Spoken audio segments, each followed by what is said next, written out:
In this video, we'll be getting an overview of house hacking and the pros and cons of it, along with what it is and whether or not it might be a good fit for you to build your wealth. If you have house hacked before, feel free to leave a comment down below, and I would love to hear your story and what other tips you might want to add to this. What is house hacking? House hacking is the concept where you're using your home or property to generate income and offset expenses. Now, there's usually a spectrum when it comes to this house hacking strategy. Usually you're going to have things that where you're having the comfort level be very low, and then your return on investment usually a little bit higher. And then when you move over to the other side of the spectrum, you are looking for more comfort, but usually you have a lot less return on investment.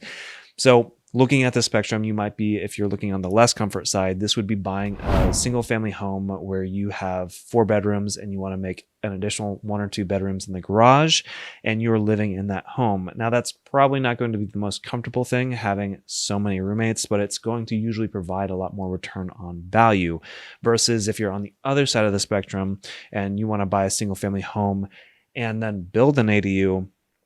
That's going to be very costly, but it's going to allow you to have a little bit more in terms of having a better comfort for your family or you as an individual, and then being able to rent out a different section and not have to live with tenants. Something that I do want to highlight is when you are looking at house hacking, you want to look at the fact that you are saving more money on a monthly basis than necessarily getting a profit from it.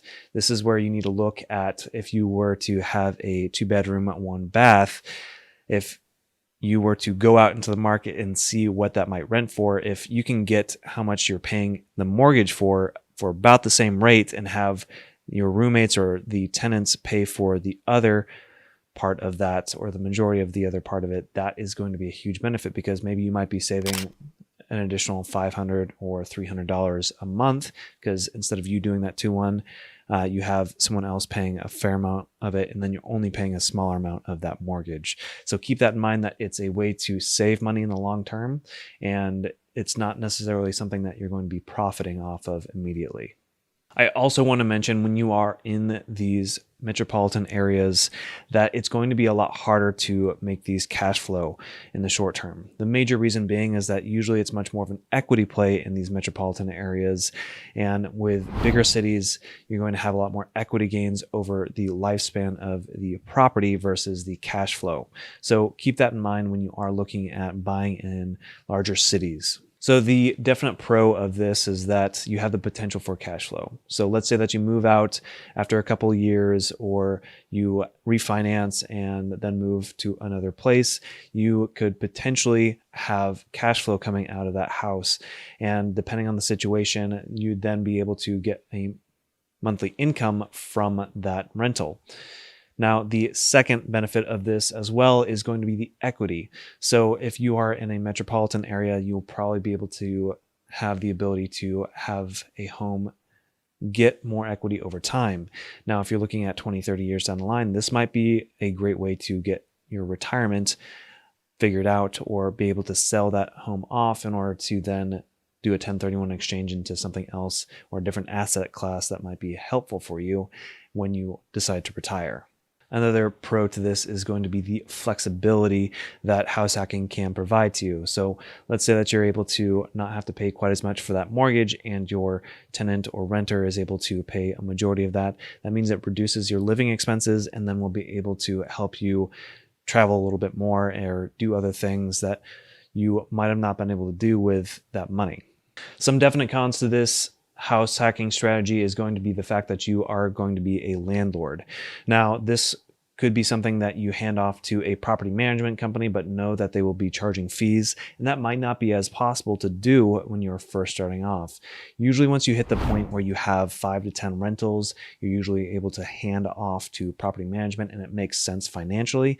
But in that interim, it might not be financially feasible to do that. That means that you are responsible for being updated on the latest codes when it comes to tenant laws and other landlord laws. So it's something to consider that you'll have to put away a little bit on that time frame. And also if there's any repairs or maintenance, that's also another con as well, is that you are now liable and responsible for dealing with that. So if there's a water leak that happens or the water heater goes out, that is something that is up to you to figure out. And there are a lot of services out there that do a little bit of an a la carte system as well, but something to consider when you are looking at house hacking. Another con to this is the fact that you are exposed to market risks. The value of your home might go up and down, and just know that once you sell that home, that's really when you realize those losses or those potential gains. So keep that in mind when you are looking at this. Just as all investments have risk, real estate and house hacking in general will have its own risks as well. I highly consider that you look at all the pros and cons of this and really figure out whether or not this is something that you want to handle or not. There is a fair amount of stress that comes along with this. However, it can reap massive rewards for you later down the road and can provide your potential retirement and cash flow that you might not be able to get from your pension or your 401k. So keep that in mind when you are looking at this as an option. So with those pros and cons, I highly encourage you to dive into this a little bit further and do your own due diligence.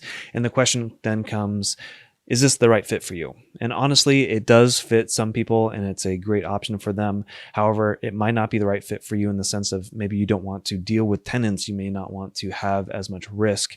So understand your risk profile and how much you're willing to do and whether or not you're handy. So these are all things to really consider whether or not this is a good option for you, because it might be better for you just to go to an index fund and invest more in that. So note that this is not for everyone, and I don't necessarily recommend it for everyone, but understand yourself and what you're wanting to do and also what your financial goals are and seeing whether or not this is an option for you, especially if you're a little bit younger or you're okay with dealing with the uncomfortableness of doing a house hack where you're renting out all the rooms. So keep that in mind. And if you have questions or if you're wanting to talk about that, feel free to reach out. My contact information is down below. And if you found any of this content helpful, it'd be wonderful if you could hit that like and subscribe button. It means a lot to me and it helps me educate others as well. Now that you know what house hacking is, the pros and cons of it, you'll now have that in your tool belt. So that way, if these scenarios or opportunities come up, you know at least what it is and can dive into it further later on. I appreciate your time and thanks so much for watching.